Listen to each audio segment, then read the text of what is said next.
Today I'm going to show you how to paint a sky in acrylics and to add clouds into it.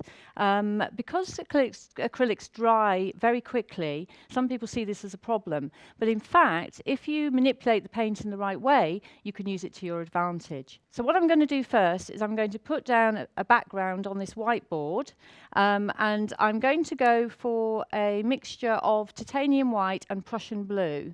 I'm using Prussian blue because it's quite a grey blue. And so when you mix it with the titanium white, it actually becomes a rather nice sort of muted, slightly muted blue, which suits our sort of British skies, if you like. So I'm going to start by just putting a thin layer of this down. When I say thin, I'm talking about not putting a big sort of wodge of paint down. What I'm talking about is actually covering the board with a decent amount. Don't put it down like watercolour wash, because you want it to be thicker than that. Because acrylic paint does actually lose moisture quite quickly, if you put a reasonably thick layer down, then you basically we will hold on to that moisture, and it won't evaporate, and therefore you won't be left with very little blending time. It'll allow you to keep working on it for a wee bit longer. So we're almost covered up this board now. I'm working on canvas board here, and that's because canvas board is very robust. It's a good hard surface, and it means that you can work into it with brushes, with palette knives. You can scratch back into it. You can put it into some grief, actually, when you're working with it. But the advantage is it won't give way. With acrylic paper, sometimes what happens is that you just push it a little bit further than it can really be stretched, and it will give way just under the pressure that you're putting on it. So it's always better to work on a board. So I've got down the basic background colour now, and what I'm going to do is start to go in and put some ideas of where the clouds are going to go. And I'm going to actually do this with a dry brush. It's quite important it's a dry brush. And you don't want very much paint when you go in first off, because what you want to do is really get the hazy edges of the cloud first, and then worry about putting in more detail later. So as you can see, I'm just using the paint as it's come off the palette, and I haven't put very much paint on there at all, and I'm just using it to get a very, very soft edge on these clouds.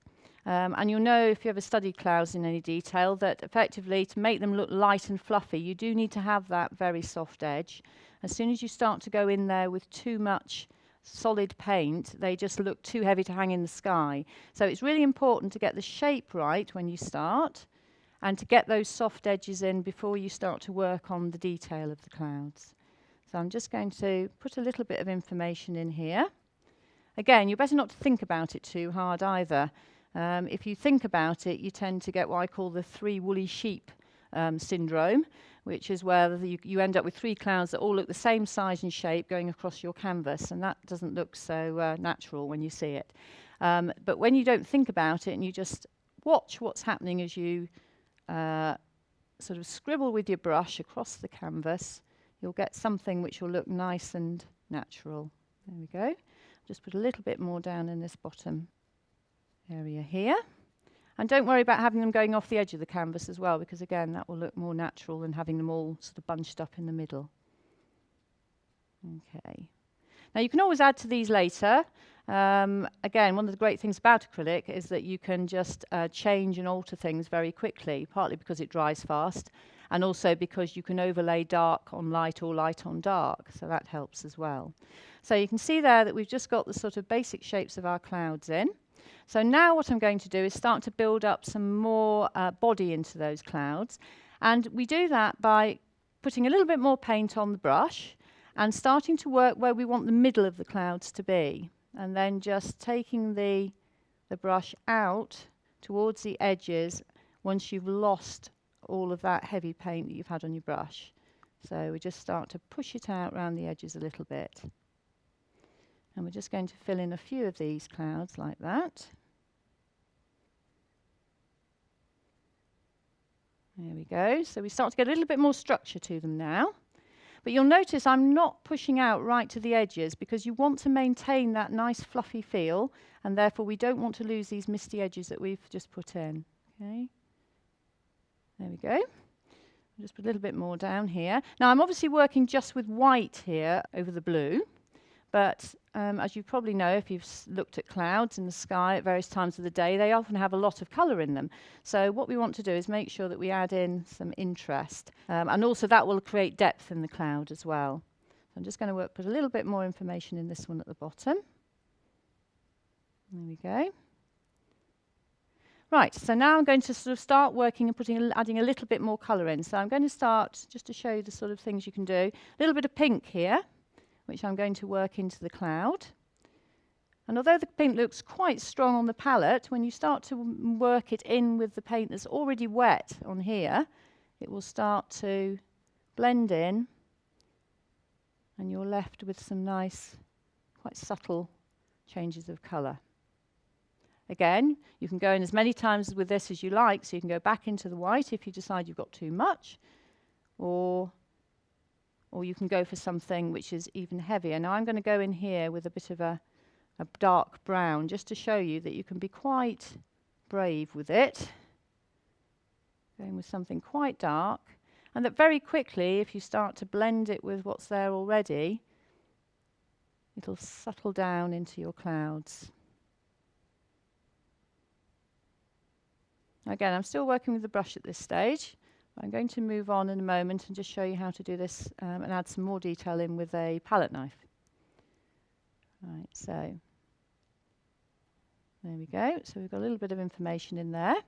Right, so now what I'm going to do is I'm going to take a palette knife. I'm going to work with this small trowel-shaped palette knife, and this one is very useful because you've got a point on it, so you can really push the paint around. And what I'm going to do is I'm going to put the paint down right on the bottom of the palette knife, flat to the surface, and then I'm going to go in and push that surface, the flat surface of the palette knife, into the board. And what happens is, because you haven't got too much paint on there, it'll pick up a little bit of the texture of the board underneath, and it will start to just leave little bits of broken paint, which make great edges on the clouds. So we'll just fill in a few of these. Now you can see where I put that brown down, that we can start to work over that, and again little bits of it will show through and create some nice tone change in there. Again, you can push it off the edge of the board. Just going to put a little bit of something a wee bit stronger in there, a bit of yellow going in there. That's cadmium with a bit of burnt umber in it. There's often quite a lot of cream in clouds as well, so we're going to push in with a little bit of that too. And you can work on these clouds, you know, going over and adding more and more information as you work. And if you find that you've got too much cloud and you want to go back and put some more sky in, you can equally just as easily do that. So you have a lot of flexibility in what you do. So I hope that that's given you some idea of how to approach clouds when you're painting in acrylics. And thank you very much for watching.